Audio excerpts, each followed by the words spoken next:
রূপগঞ্জের একটি ছোট্ট গ্রামে বাস করত দুই ভাই, রতন আর মন্টু। রতন বয়সে বড় ও একটু চালাক প্রকৃতির। বাবা মারা যাওয়ার পর তারা সিদ্ধান্ত নিল তাদের একমাত্র সম্বল লক্ষ্মী নামের আদরের গরুটা ভাগ করে নেবে। দেখ মন্টু, আমাদের তো শুধু একটা গরু, এটাকে তো আর কেটে দুভাগ করা যায় না।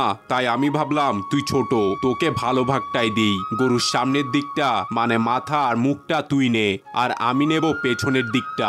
সত্যি দাদা, তুই কত দয়ালু, আমাকে ভালো ভাগটা দিয়ে দিলি। এরপর থেকে মন্টু রোজ ঘাস কেটে লক্ষ্মীকে যত্ন করে খাওয়াতো, আর রতন প্রতিদিন সকালে গরুর দুধ দুইয়ে নিয়ে যেত। রতন মন্টুর খুব প্রশংসা করে বলে, খুব ভালো মন্টু, এই তো চাই। এখন বুঝলাম বাবার সম্পত্তি তুই ভালো করে দেখবি। যেহেতু গরুর মাথাটা তোর, তাই লক্ষ্মীকে ভালো করে খাওয়ানো তোর দায়িত্ব।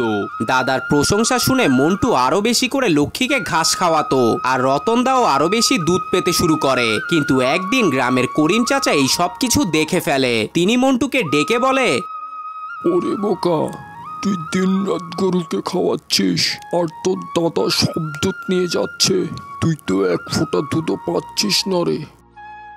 সত্যিই তো, কিন্তু এখন আমি কি করব? আমি যে মাথার অংশ রাখতে রাজি হয়েছি। তখন করিম চাচা মন্টুর কানে কানে একটি বুদ্ধি দেয়। পরের দিন সকালে রতন যখন গরুর দুধ দোয়ানোর জন্য বসে, মন্টু একটা লাঠি নিয়ে লক্ষ্মীকে আঘাত করা শুরু করে। তখন রতন রেগে গিয়ে বলল, এই মন্টু, কি করছিস কি?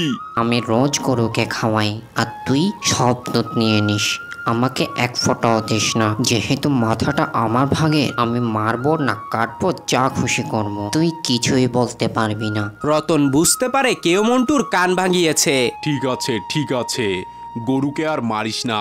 আজ থেকে আমরা দুধের সমান ভাগ নেব।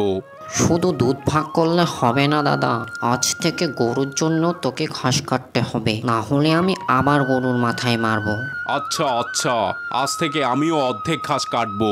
এইভাবে মন্টু তার বুদ্ধি আর করিম চাচার সাহায্যে রতনের চালাকি ধরতে পারে এবং তাদের মধ্যে ন্যায্য ভাগাভাগি নিশ্চিত হয়।